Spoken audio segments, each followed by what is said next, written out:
Cuba en un punto de no retorno. Para muchos, el germen de las mayores protestas ciudadanas en la historia de la isla llegó para quedarse y obligará al régimen cubano a un cambio de estrategia, como también al gobierno de los Estados Unidos. ¿En qué condiciones está realmente la población cubana? ¿Qué sucederá con los disidentes y con los prisioneros en poder del régimen? En la entrevista de la semana en Deutsche Welle tenemos al relator de la Comisión Interamericana de los Derechos Humanos para Cuba, el señor comisionado Estuardo Ralón. Señor comisionado, muchas gracias por este espacio. Bienvenido a la entrevista en Deutsche Welle.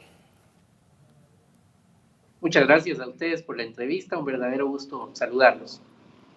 Señor comisionado, en primer lugar, ¿cuál es la información que ustedes disponen sobre la situación de violaciones a los derechos humanos en Cuba? Y comencemos por la situación de los detenidos. El movimiento San Isidro dice que hay unos 171 personas detenidas actualmente.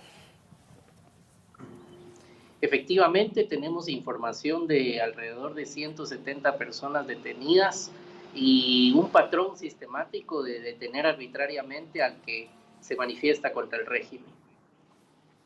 Señor Ralón, ¿de qué manera están ustedes documentando la situación en Cuba en medio de toda esta coyuntura, en medio del apagón eléctrico, del apagón de Internet? ¿Cómo lo hacen para recabar información? Tenemos una relación muy fluida con varias organizaciones de Cuba, varias personas también que hacen llegar sus denuncias a la comisión. Tenemos un monitoreo muy completo de la situación en Cuba. ¿Y qué comprende ese monitoreo? ¿Qué les dice hasta ahora esa documentación a la que han tenido acceso? Lo que nosotros tenemos en ese monitoreo es que hubo una manifestación muy grande en 40 ciudades, lo que generó esos 170 detenidos, y las personas lo que exigen es libertad, un cambio de régimen. Lo que piden es democracia y básicamente eso es, digamos, lo que hace muy relevante estas manifestaciones que se han dado.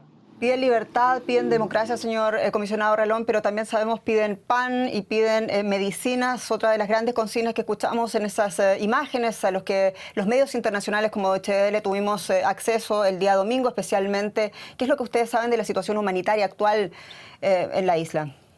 Hay mucho desabastecimiento, incluso alguna ayuda humanitaria habría sido interrumpida, no habría llegado a donde corresponde, y entonces hay una enorme escasez, esto en un contexto de pandemia donde también la tasa de vacunación es muy baja y los contagios se han disparado, así que la situación es de escasez alimentaria, de bajas vacunas, altos contagios y una exigencia de un cambio a una apertura democrática. Esas son las voces que hoy hay en Cuba.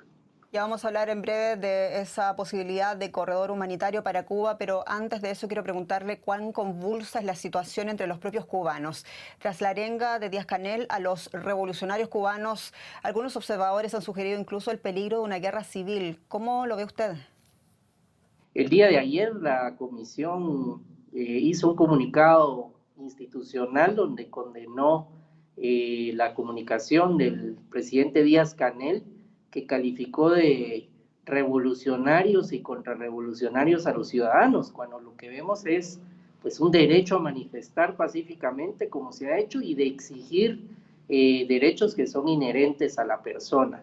Así que este tipo de actitudes de confrontación son totalmente condenables. Y sin embargo, veíamos este jueves una nueva locución de Díaz-Canel, en verdad la primera oficial tras los hechos de La Habana y de las otras ciudades también en la que vimos manifestaciones, tratando también, reconociendo, intentando reconocer un error, intentando reconocer esa necesidad de los ciudadanos cubanos. ¿No le parece a usted como relator para Cuba que allí podría haber una oportunidad para quizás el diálogo, para quizás mediar en los asuntos?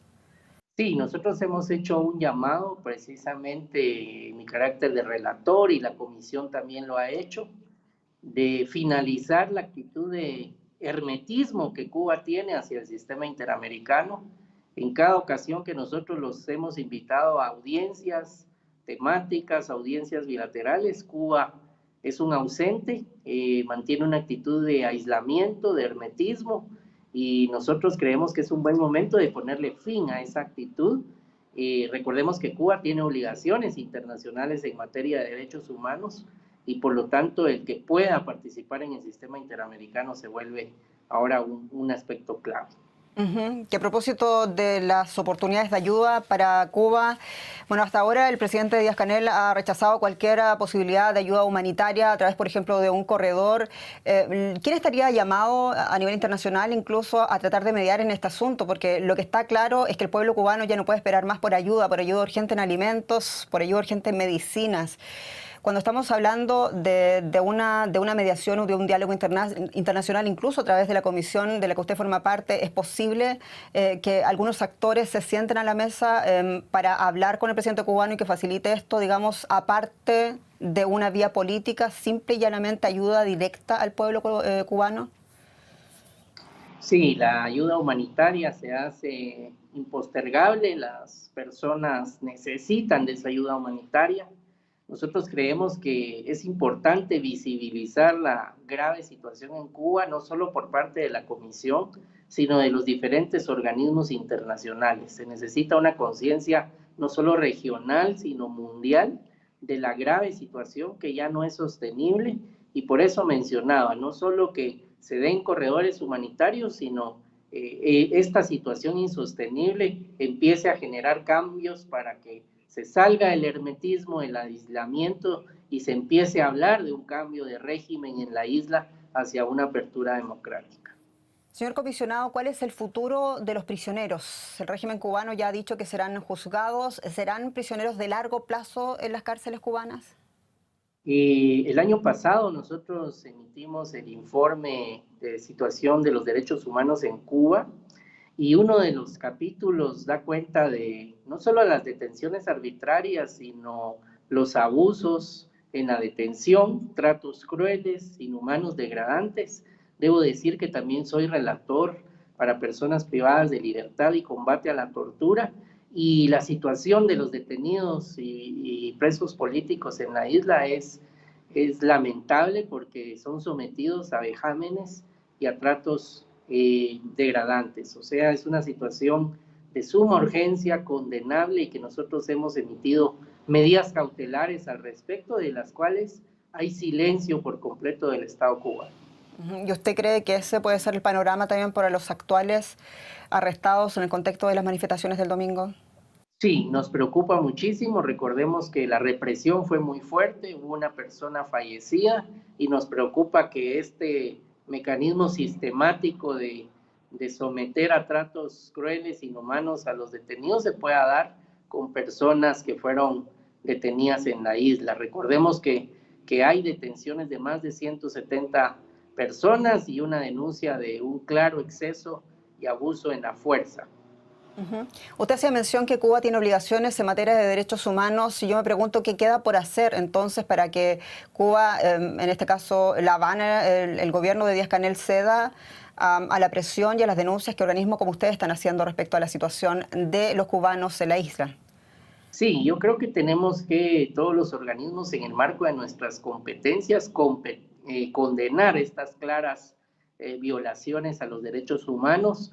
Aún estamos a la espera de que la alta comisionada de los derechos humanos de la ONU también haga un pronunciamiento, el cual esperamos que sea contundente, y sabemos también de muchos estados que están preocupados por la situación en Cuba. Nosotros ya hemos hecho el pronunciamiento el día de ayer y estaremos exigiendo el respeto de derechos humanos en la isla.